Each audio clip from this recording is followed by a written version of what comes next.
Welcome back, everyone. This is Andrew McPeak, and co-hosting this podcast along with me is the amazing, she's got dance moves, Gina Watts. Hey, everybody.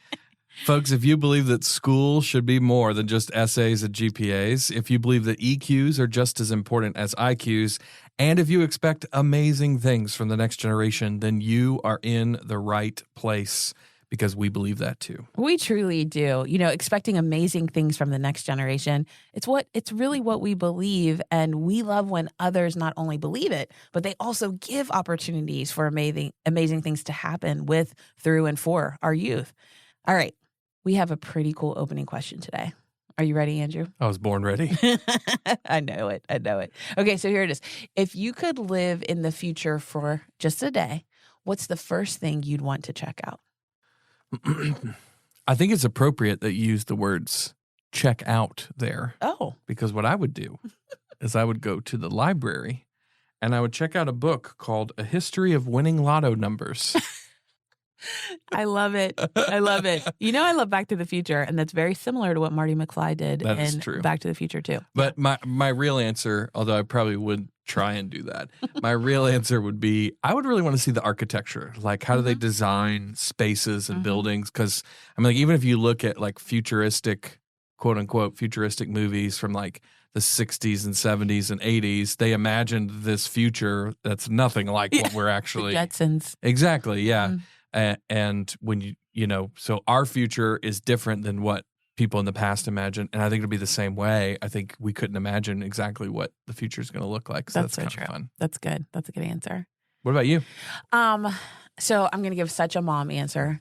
I want to just, I don't want them to see me, but I want to peek in on my kids. Oh, yeah. What are they up to? I would love to see what they're up to, how their life is, if they have, depending on how far in the future, if they have kids of their own, and just how they're doing. That is a precious answer. Yeah. And 100% true, I'm sure. Yeah, completely. Yeah. That's cool. I could totally see you doing that. Well, the future always sounds exciting, doesn't it? Right? We can't guarantee these things that we've talked about are going to be available for us to see in the future, but there is one thing, hopefully, that will always be there for us, and that is our subject of today. It's a thing that there was a season in which we appreciated it less, and now it feels like we're appreciating it more. It's called the outdoors. Yeah. The outdoors. Speaking of outside, it's amazing, I think, how nature itself is becoming a classroom of sorts for kids these days. So I don't know, Gina, if you've ever heard about this concept, but they're called outdoor schools. It's a whole different way of getting kids out there and learning. And these schools aren't just phone free. They're actually screen free, and they're wall free too. There are no walls. It's pretty cool. I've heard of it. I just haven't seen one. And I think after you guys hear this interview, you're going to want to see one too. I agree. It is cool that we are getting the chance to see the other side of what screenless could mean. I hear, that this conversation was one of our best. Yeah. It really was. We had a great conversation. And by the way, we talked to Brett Dabb. He's the founder of the Colorado Nature School outside of Denver, Colorado. Now, there are lots of nature schools all around the country. I actually did some Googling after I talked with Brett, and there's a couple in Atlanta where I live, right? So probably every one of our major cities has something like this. But the Colorado Nature School, they strive to provide quality early learning experiences for kids by connecting them with the natural world through some really cool things like exploration, inquiry, and investigation, alongside of nurturing guides, just like Brett. And they use the forest school approach in order to support both the growth and the development of the students. So I asked him to tell us a little bit more about his journey and how he ended up at Colorado Nature School. Colorado Nature School started in August of 2020. We are an all-outdoor, nature-based school. We started as a preschool, and now we've grown to kindergarten, and we're looking to expand into early primary school as children and families have attended our program. And when it's time to transition to the more traditional learning environments, they like what they've got going on with us. So they have asked if we can keep growing and expanding. And part of being part of this community is meeting their needs. So it's been great. We have a homeschool enrichment program now as well. So we're trying to cover all the bases that families are looking for their children in their early education years. So basically from the age of 3 years old up to 10 years old, we have a place for them with Colorado Nature School. We operate in a couple different locations here in Colorado. Our main location is in Golden, Colorado, and we run full day and half day programming for kids, and we are entirely outside year round. We have class on the top of a mountain, and obviously we follow the public school schedules for winter closures and things like that. Otherwise, if the temperature is 15 degrees or warmer, we're going to be outside with our kids, playing and learning and helping them grow and develop and make sense of the world around them. And this is our 4th school year that we're in right now, and we're loving it, and we're thoroughly enjoying helping kids and families kind of establish that first love for learning and that idea of what school is, because for so many of these kids, because of the pandemic or what have you, they have not been in school. So they are the first place, we are the first place that they come to. And our approach is, we really want to be a child-led program where children can come and explore and learn through their natural interests and curiosities that we know young children have and carry with them. And there's no better place to engage and explore and go down those avenues of curiosity and exploration than outside in nature. So it provides the perfect classroom and learning environment for our kids and families. Okay, so starting a school during a pandemic and having class on top of a mountain, he is taking education, Gina, to new heights. Don't you love it? I love it. And the fact that they're outside year round, even when it's 15 degrees or warmer, shows some serious commitment to connecting kids with nature. Absolutely. Absolutely. And these are young kids too, right? I love that they're building this foundation of learning, letting kids explore the world around them. And, speaking of this, it actually makes me wonder, what does a typical day actually look like? I'm sure that's what the question a lot of people are asking. I mean, if you have no desks, no screens, just the great outdoors, what are they actually doing out there? I am definitely curious as well. I want to hear more about the forest school approach and how it really works. Essentially, a day to day, we operate in groups of small groups. We have a pod of 4 kids with 1 teacher or learning guide, as we call them at Colorado Nature School. So that group of 4 kids are with each other each day. So they're building strong relationships, friendship. The idea is to build friendships and develop interpersonal skills amongst each other. And so having that small group where they can grow and learn and trust and understand and get to know each other better, rather than being in a traditional preschool classroom can have 15, 20 kids. And so having that small group really allows us as practitioners to really tap into what the children are doing, where they need help, what they're working on, and we can really target our interventions with them to help them grow and develop and learn whatever they're interested in. So with that group of kids, when they show up to school, the idea is, right, we're talking about from our preschool class standpoint, right? Kids that are 3, 4, and 5 years old. These kids have the rest of their lives to be in traditional classroom learning environments, right? There's still such a need for personal growth to just be a child and be able to play outside and learn through those interactions with other small humans, their peer group, and the natural environment around them. So that's really what we focus on, is providing them an opportunity to just show up and be kids and play. So for the children, that's what it should feel like. If you come on a tour of our program, you're just seeing a group of children playing outside with an adult. Obviously, we're talking about 3, 4, 5-year-olds. And so for a lot of these kids, this might be their first time in school. So a big chunk of what our focus is on is social and emotional development. So less about the ABCs and 1, 2, 3s. I got my start as an elementary school teacher, so I know what grade school and those upper level education are really good at, and that's providing that content knowledge and that information for children. And so for us, we really want to build those pre-academic foundational skills for them. So, and what that really means is, who am I? How do I get in touch with my body and my needs? And how do I address them, right? Am I too hot? Am I too cold? Am I feeling hungry? Am I feeling thirsty? We're giving children all these opportunities that in a given day at home or in a more traditional schooling environment, they don't often get, because they've got lunch times, they've got if you got to go to the bathroom, you better go now, right? here's this material, but we can only use it this way. So we really want children to have the time and the space, much like a lot of my generation did, right? We were just able to go outside and play and learn through those experiences and the trials and tribulations, and building resilience, right? Life is hard, I think, for everyone, including little children. So, but coming face to face with that hardship and figuring out that there's more than one way to solve this problem, or realizing, oh, I'm trying and I'm trying and I'm failing and I'm failing. But you know what? If I take a break or I try a different approach, maybe I can get it. Or even more so, because we really try to help young people understand no one knows everything. No one can do everything, right? Not even us as adults and teachers who they come to solve most of their problems. So that's okay. So what do you do then? Well, it's important to have the skills to communicate effectively with people around to get the help that you need. You know, the expectation that we have on children in a lot of these traditional learning environments, right? So they're sitting in a desk for a really long time, right? They're delaying their gratification. They're identifying their needs and can't do it right now because they're in the middle of a class, in the middle of a lesson, right? So delaying gratification, delaying their needs, figuring out how can I manage this and do this myself without interrupting flow of everything else going around me, right?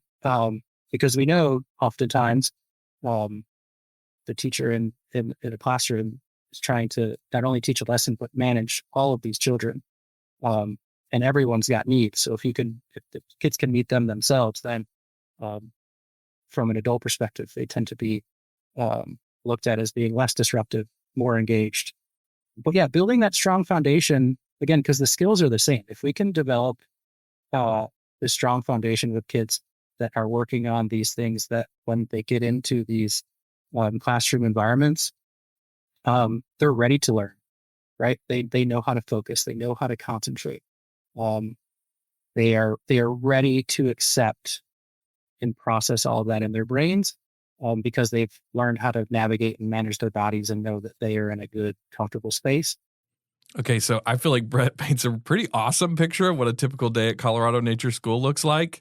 I kind of want to do this, Gina. Yes. I feel like you and me should go be Brett, a part of the class. We want to visit very soon. So small groups, building friendships, lots of play, and just letting kids be kids.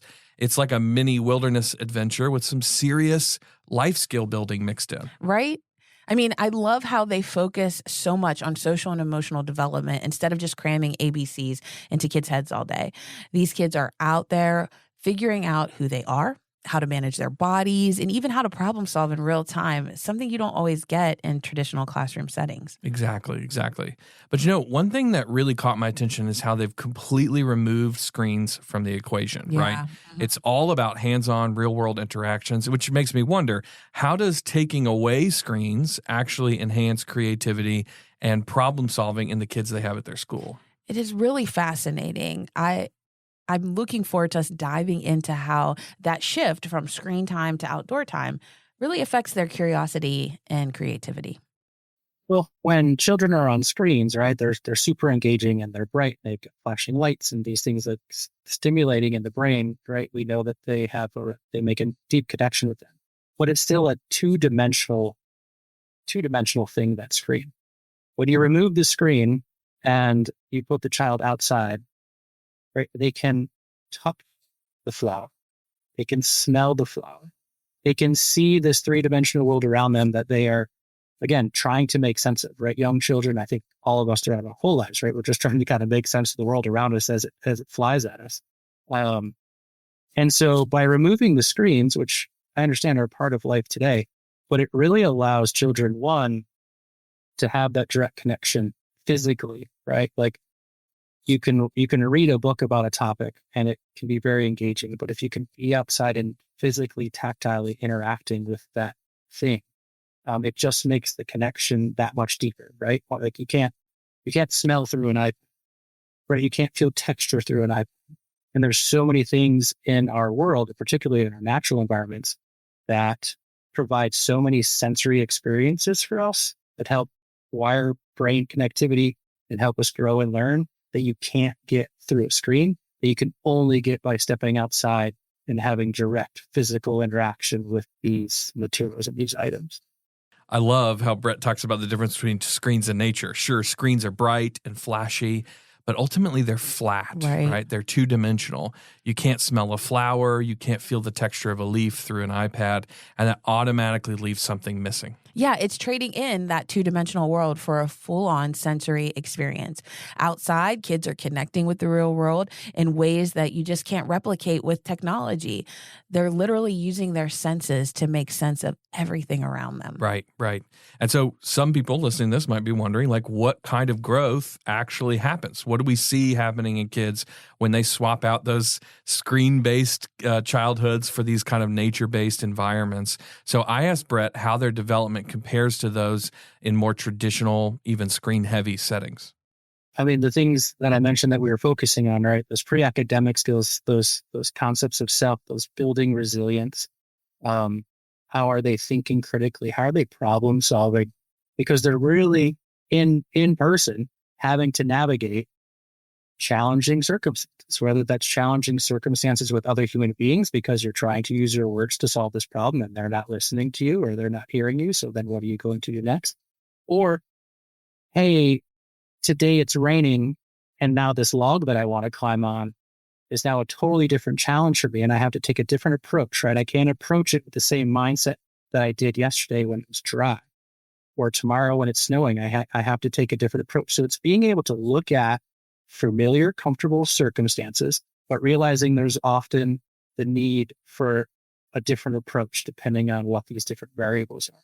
And I would put that's how we navigate through the world physically, the physical world around us, and as well as interpersonal with the people around us. So the growth and development that I have seen is, on kind of like the non-academic side of things, right? Our focus is not on academics because we know that that's going to come next. So where, the most feedback I get from parents is, when we met up with some friends for a play date this weekend, because that's what we do now, is sure we set up play dates. And they just see how their child can navigate and overcome challenges that come up when they're playing at a park with a bunch of kids. That kid got my way, that kid cut my line, that kid, okay, that they have skills, they have the language because they've been practicing it again in these small groups with children who are there with all year long. So they're building these, I don't want to call them safe spaces, but comfortable spaces that they can practice, because that's what we're all doing, right? We're practicing our approaches. I want to play with you. How do I do that? Oh, I came in a little bit too rough and a little bit too hot and it turned you off, right? Now the child knows how to adjust and adapt and tweak that moving forward. So they're able to, through the different seasons and navigating nature through different seasons, and also as humans, right? Every day we're different. Every day we have a slightly different temperament, depending on how well we slept or whether we ate breakfast or not, or how our morning went, right? So understanding the interpersonal relationship and the dances around that is an area that I've seen a lot of growth and development on. And also, most importantly, I think building a strong sense of self and belief and confidence in themselves, because forest school in Colorado, when you're outside year round, is hard. Sometimes for some kids, right, closing their lunchbox and putting it in their backpack is hard. For some kids, climbing that tree is really hard. For some kids, being outside when it's 15 degrees and snowing is really hard. But we remind them that they can do hard things. They are competent, capable human beings. And so, again, we can say that to them to help build self-esteem. But really what builds the most self-esteem is proving to themselves that they can do, right? Hey, I know you're cold, but you just made it 6 hours outside. Now your mom's cold, coming to get you, and she's going to bring hot chocolate. You're going to sit in a hot car, and that's going to be great. You did it, right? And it's these little wins, getting over these little humps throughout life. Yeah, life is hard. Okay, take a break. Take a break and we'll try it again later, right? Trying to help them develop these skills that they can apply in all aspects of their lives moving forward for eternity, really. Wow. I love how Brett talks about helping kids build resilience and confidence through these little challenges, whether it's climbing a tree or just closing a stubborn lunchbox, right? Anything that they're doing, they're out there figuring out solutions, learning how to adapt, and developing skills that are going to last them a lifetime. It's like every day is a new lesson in problem solving. And it's not just about academics, it's about life skills too. And I think that's a huge part of what makes this approach so unique and probably successful. Yeah. I just can't believe parents are okay with their kids being out in these freezing temperatures. I know. That's the thing I kept wondering about. It's crazy to me. But, with all the great stuff happening in nature, the reality is we do live in a world where screens are everywhere, especially in education. And while the screen-free approach is clearly paying off for Colorado Nature School, I did wonder if there are any challenges in maintaining a screen-free environment, especially because tech is so deeply ingrained into so many classrooms and learning experiences these days. Well, one, because we're outside and we don't have a structure in a building, we don't have connection to Wi-Fi. Right. So I think just accessibility and being like, well, that's not always a resource for us in our particular circumstance. That makes it a little bit easier. But also like understanding that we are raising children in the 21st century, and technology is a big component of their lives and their future, and they need to be adept at it and being able to navigate it. But also understanding that in other aspects of their lives, when they're not at forest school for 3 or 6 hours, they likely have access to some sort of screen time, right? All of my guides, we all carry phones with us, obviously. And so, while we would prefer, and we have physical field guides for children to help make connections and understanding with the natural world around them, field guides aren't all encompassing. Sometimes kids, particularly young children, they've got really amazing questions that I don't know. Let's check her. It's not in her. So let's look it up. So sometimes we do use our phones as tools, and we remind them like, hey, this is a tool. It can help us learn things. But we try to keep that to a minimum. I think mostly our phones stay in our pockets. It's only in exceptional circumstances. There's a lot of great apps that help identify plants and bugs and mushrooms. So you can definitely use these things as a tool, but also we ask ourselves, is it imperative to have to look this up and get this answer right now? Right? Or is this the perfect opportunity to provide brainstorming opportunities, right? Explore this curiosity. Let's investigate this thing, right? Like the scientific method happens every single day in our school, right? And I think oftentimes the screens, they allow us to kind of usurp the scientific method and just go straight to an answer. But those processes of going through that scientific method, of making sense of the world around them, or not knowing the answer until later, because then your brain is still hooked on it. Wonder and it just allows children to go down in a different brain space, right? Kind of like we all did before 1990 when we all had direct access to the internet.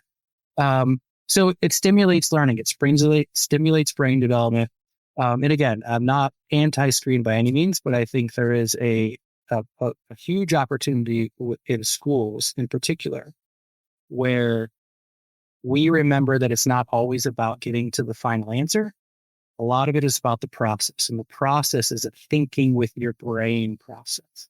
The process is collaborating with your peer group to come up with ideas, right? Like that piece really comes about, and it really drives our day at Colorado Nature School because we don't have those instant answers. Could we look it up?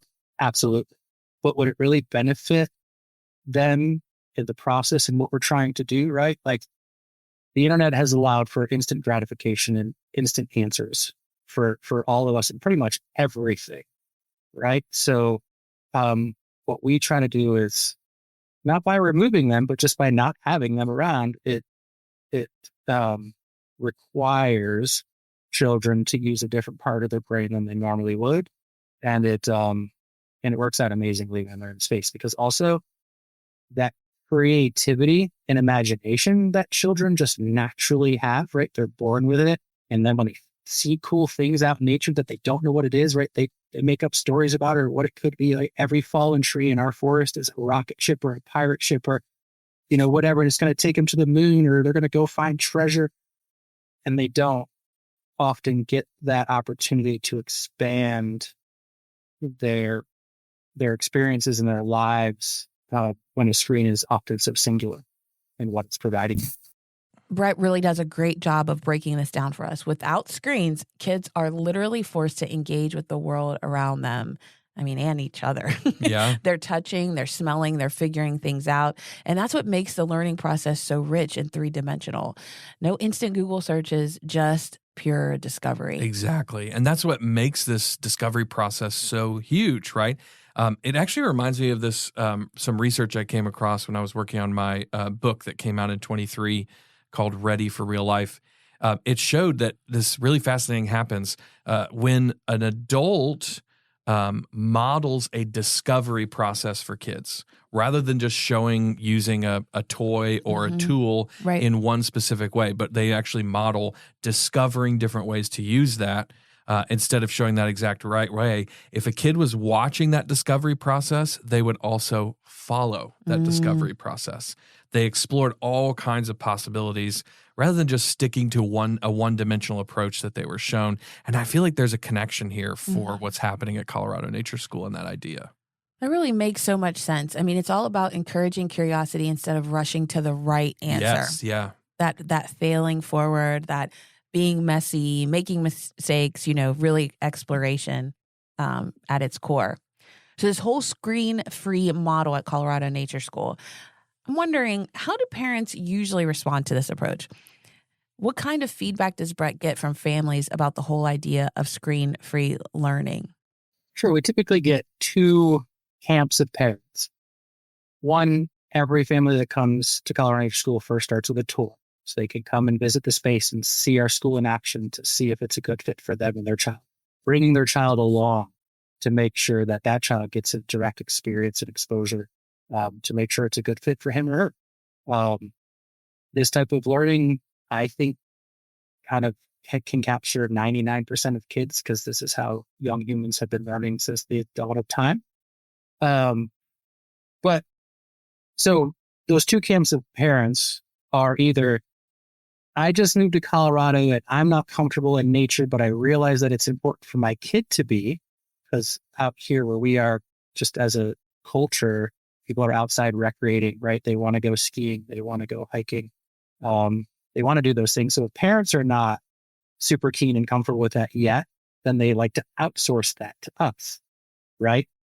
So we get to deal with the hardships and the trials and tribulations, and it's sometimes always easier for children to do it when mom and dad are around. And then we have the other group of people who are, hey, I'm raising my children in Colorado, and we spend a lot of time outside, and I want to take them skiing, and I want to go camping and backpacking and all of these things that happen outside, and I want to be able to do it year round. And so a lot of times Colorado Nature School just fits hand in glove with their family ethos. And they realize that the importance of, particularly from our preschool end of things, the importance of kind of not diving too headfirst into academics, right? We know from child development, understanding like 7, 8 is the perfect time to start really getting into that. Before that, it really should be play-based.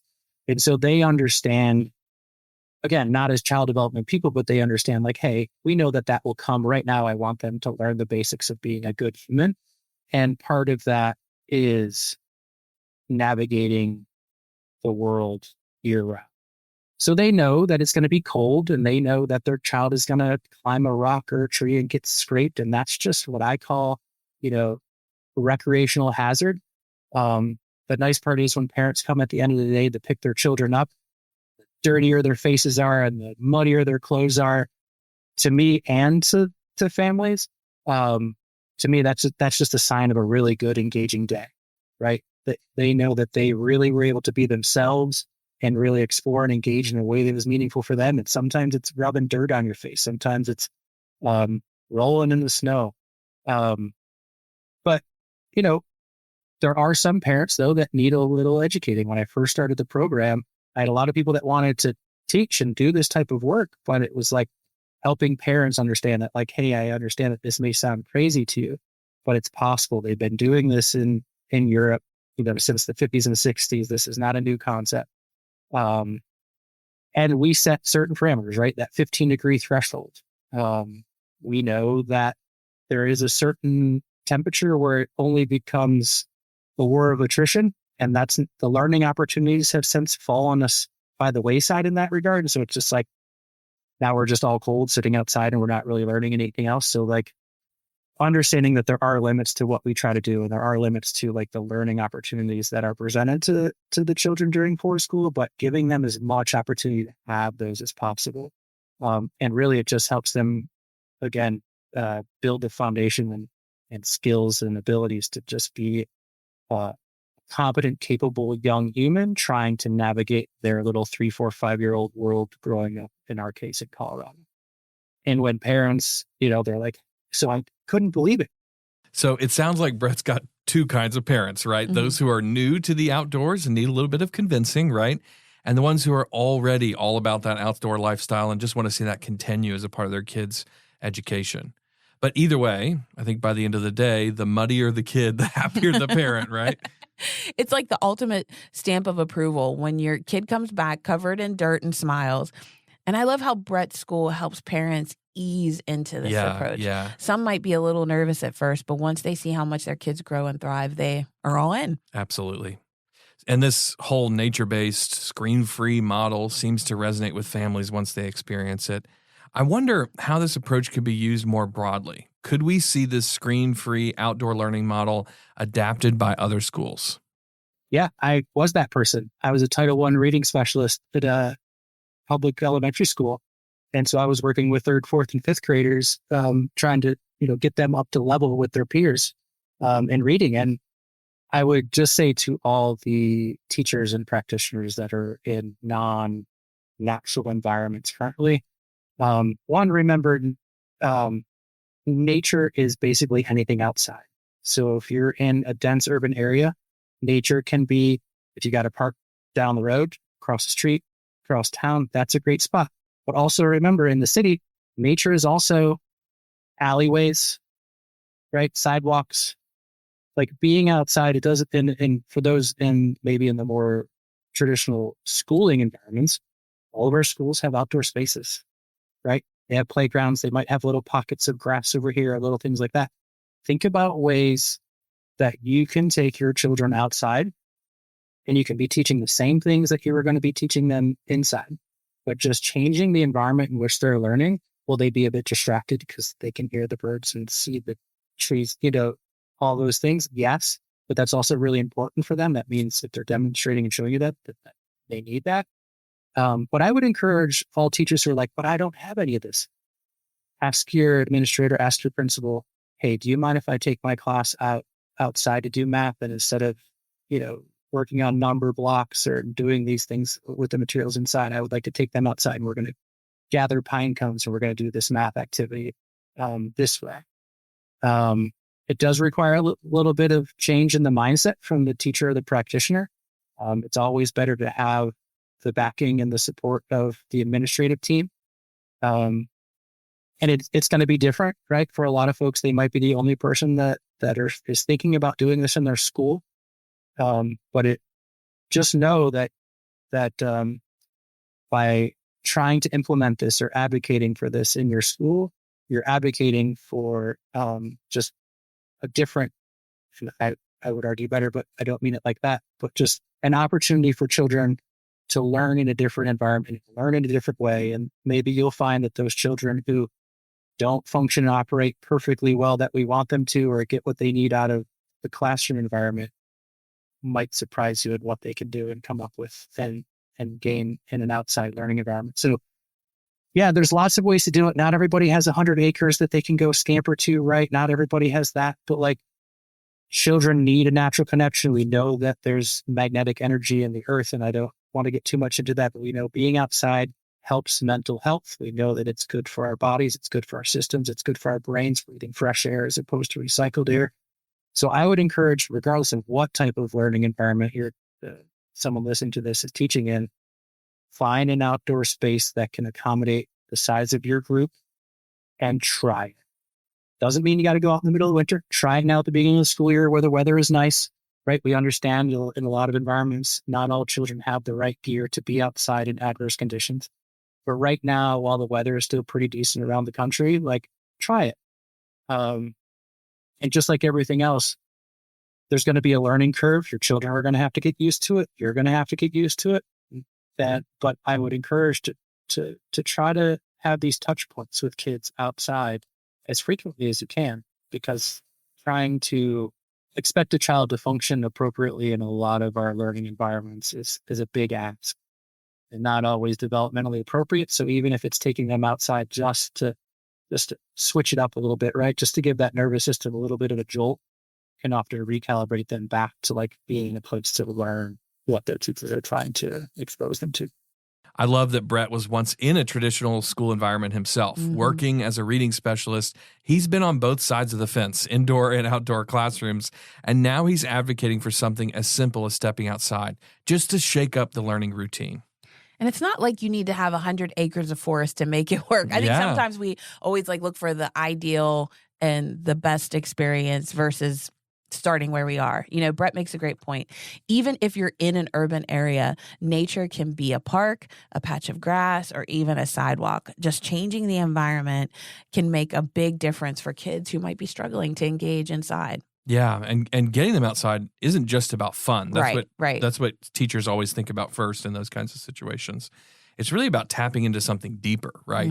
Helping kids refocus, maybe even improve their mental health, right? There's lots of evidence that supports that idea. So for any educators or school leaders who might be listening, I asked Brett what advice he would give them if they were thinking about making a shift to this screen-free kind of nature-based education. What are the first steps they should take?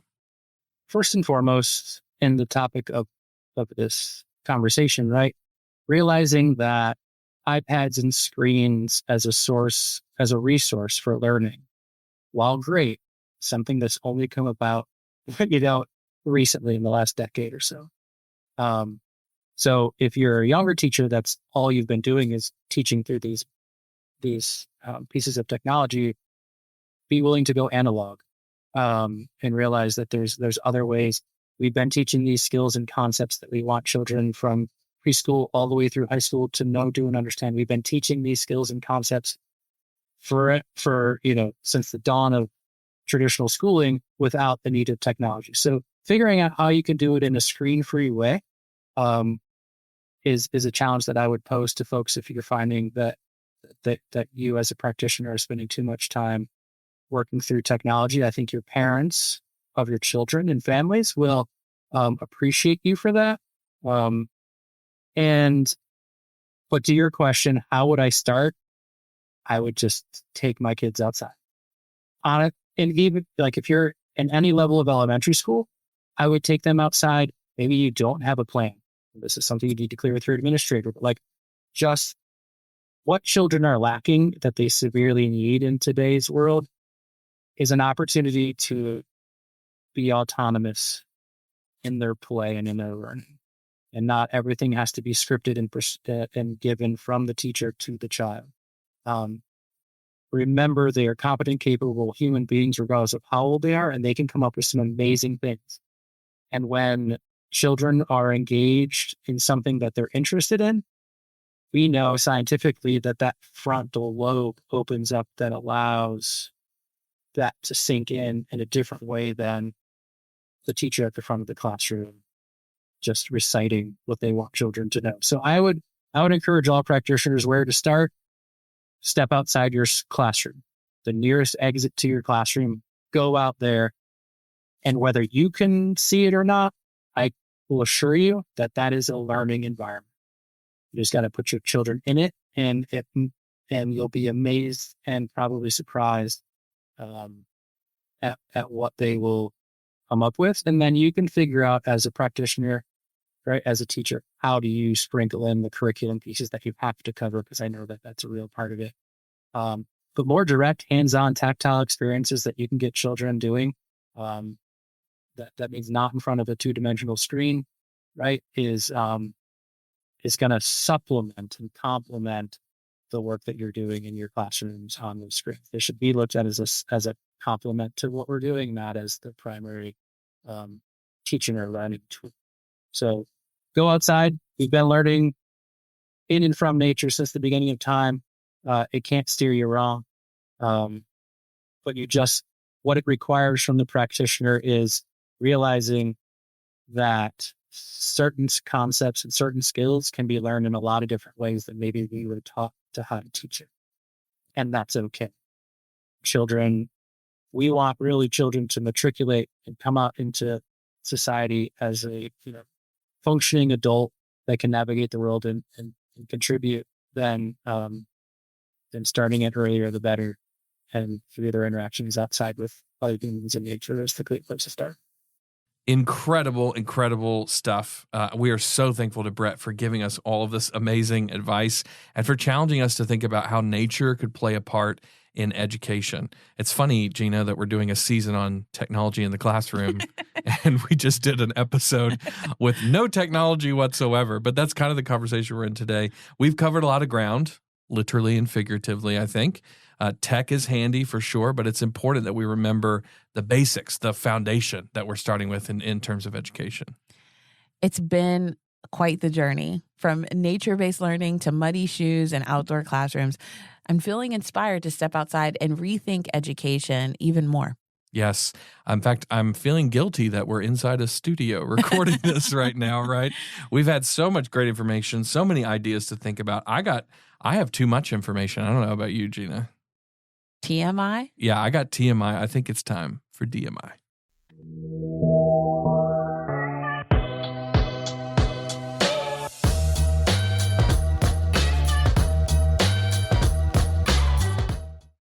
Yes, DMI, of course, stands for Don't Miss It. Andrew and I take a second and we share with you what's the one thing that stood out for us that we really want you to hear maybe just one more time. So, Andrew, do you want to start? Yeah. Well, obviously today was all about environment. What role does environment play in learning?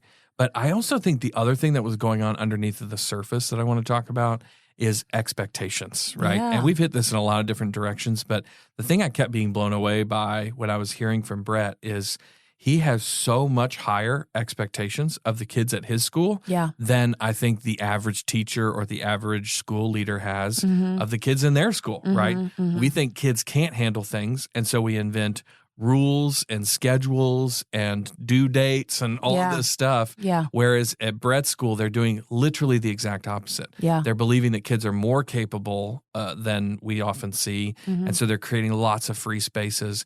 And I would just wonder if the one challenge that people shouldn't take away from this is how much are you expecting from your kids? Whether they're in nature or in your four walls of your classroom, are you giving them the space to truly exercise all the potential that they could bring to the table? That's really good. I think along the same lines, when I was listening to Brett, I was thinking about how technology can be really helpful in helping us solve problems, doing problem solving, doing the things that can help us be better inside the classroom and outside the classroom, like fully well-rounded. But also a thing that he gets to experience with these young people is problem solving in a different way. Right. And so one of the things he said, I was writing notes down, and one of the things he said, he's like, life is hard, I think, for everyone, including little children. Yeah. And so coming face to face with that hardship and figuring out that there's more than one way to solve this problem, or realizing I'm trying and I'm failing and I'm failing. You know what? If I take a break or I try a different approach, maybe I can get it. I think that sometimes the way that we use technology is to solve problems faster, more efficiently, or without effort. Because like typing a few words is kind of like no effort. It's a lot. Right. Like, I mean, right. And so I think in a world where screens are everywhere. Yeah. For screens to not be in a classroom isn't eliminating screens or technology from your child's life. But I think it's creating a balance so that they can become more resilient, so that they can be problem solvers, so that they know that they can exhibit self-control and learn more about themselves and the world around them. Like Brett, Brett. We're coming for a visit because Brett has no idea what he's about to get at all. He thinks his days are challenging because he's a couple elementary kids. Yeah, I'm just saying. Wait till we get there. Listen. But yeah, this was so good. It was really good. Yeah. And I know I mentioned earlier the irony of us talking about no technology on a technology thing, but that's just the point is in a world so infused with technology, the absence of it all of a sudden creates opportunity for us to have really interesting conversations about what is really going on with learning, right? What are the foundations of education? Where does curiosity play a role when you've got technology that could do so much for you? It's like there's so many layers here that are so good, but you did a great job picking out some insights there for us. Thank you. You as well. Well, we are incredibly grateful to Brett and all the folks at Colorado Nature School who are doing amazing things, and just so grateful that you were able to share or were willing to share some of your story with us. We are, of course, also thankful to all of you listeners. Thank you for joining us on today's episode of the School on a Mission podcast. Now, before you hit skip on your next podcast, we got a little challenge for you. Grab a pen, a notebook, a sticky note, maybe even the back of your hand if you have to, and write down one action you're going to take this week. Maybe it's something you're going to do, like take a class outside. Maybe it's something you're going to investigate, look further into. Maybe it's something you want to read about or a person you want to meet with. Whatever it is, write it down. Got it? Perfect. Now, shoot us a DM on social media. We cannot wait to see the awesome things that you're up to. And until next time, folks, stay curious, stay bold, and keep leading your school on a mission. The School on a Mission podcast is produced by Growing Leaders, powered by the Maxwell Leadership Foundation. You can find out more about Growing Leaders at growingleaders.com. We want to especially thank Brett Dabb and the Colorado Nature School for joining us as a guest in today's episode. This podcast was co-produced by Angelica Oliver and Kara Mallory. To find out more about the School on a Mission podcast, head over to schoolonamissionpodcast.com.